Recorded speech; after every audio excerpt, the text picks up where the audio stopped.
Throughout history, there have been individuals whose crimes defy comprehension. These heinous acts leave behind a legacy of pain and suffering, not just for the victims but for entire communities.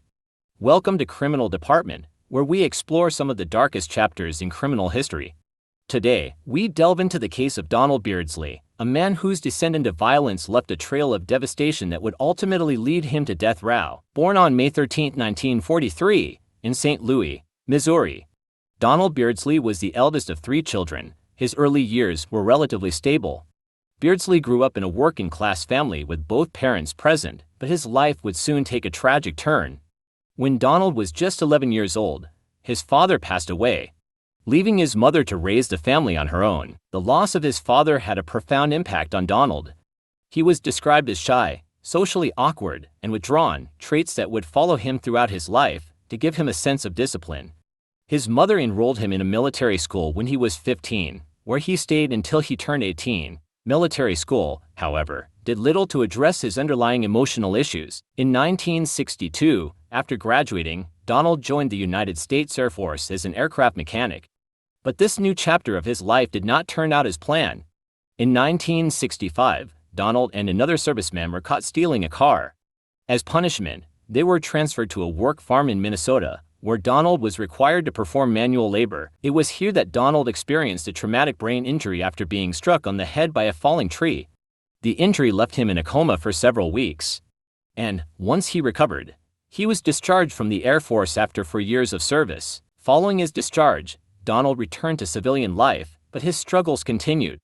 In 1966, he married Corinne Kelly, and the two settled in Missouri, but the marriage was short-lived, ending in divorce just 2 years later. By the end of the 1960s, Donald Beardslee's life had begun to spiral out of control. Tendencies.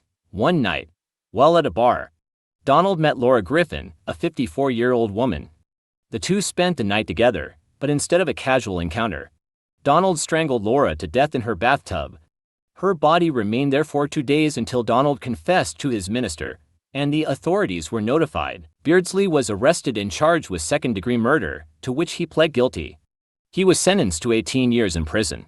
During his time in prison, psychiatrists diagnosed him with schizophrenia. But the prison system was ill-equipped to provide consistent treatment.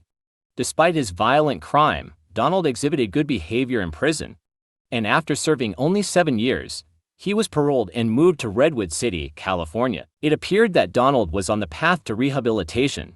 He found work as a machine operator at Hewlett-Packard and seemed to live a quiet, law-abiding life. But beneath the surface, the violent tendencies that had emerged years earlier were still present, waiting to resurface. By 1981, Donald's life took another dark turn. He became involved with a young woman named Ricky Soria, who was both a prostitute and a drug dealer. The two began a tumultuous friendship, and Ricky moved in with Donald. Ricky introduced him to her circle of friends, a group of individuals who were engaged in drug dealing and other illicit activities. Among Ricky's associates were Stacy Benjamin, Patty Gedling, and Frank Rutherford. It was this group that would soon become entangled in a plot that would end in murder. On April 23, 1981, Ricky invited Stacy and Patty to her home under the guise of selling them drugs. But what was intended to be a casual drug deal quickly escalated into violence. Frank Rutherford, armed with a shotgun, shot Patty Gedling in the shoulder. The two women were tied up, and Frank, along with Donald, led Patty away, claiming they would take her to the hospital. But that was never their intention. Instead, they drove Patty to Half Moon Bay, where Frank shot her twice, then handed the gun to Donald, who shot her 2 more times, ensuring her death. Patty's body was left behind, discarded like a piece of trash. The group then returned to Donald's apartment, where Stacy Benjamin was still tied up. They went on a drug-fueled binge and then drove Stacy over 100 miles to Lake County, California. There, Donald finished what they had started earlier. He brutally killed Stacy. Stacy's body was discovered soon after, and police quickly found evidence that led them back to Donald. A phone number left at the crime scene was traced back to him. And when confronted by law enforcement, Donald confessed to his involvement in both murders. Given that he was still on parole for the second-degree murder of Laura Griffin, Donald Beardslee was eligible for the death penalty. His accomplices, including Frank Rutherford and Ricky Soria, were also arrested. Frank was sentenced to life in prison, while Ricky pled guilty to second-degree murder.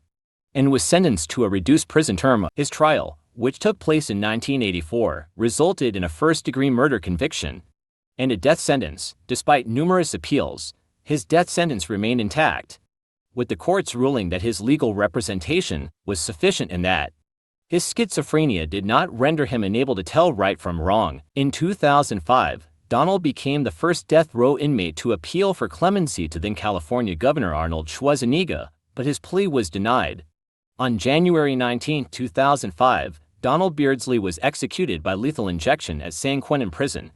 He showed no remorse, made no final statement, and refused his last meal. Donald Beardslee's story is one of a man who, despite several opportunities for rehabilitation, chose a path of violence and destruction.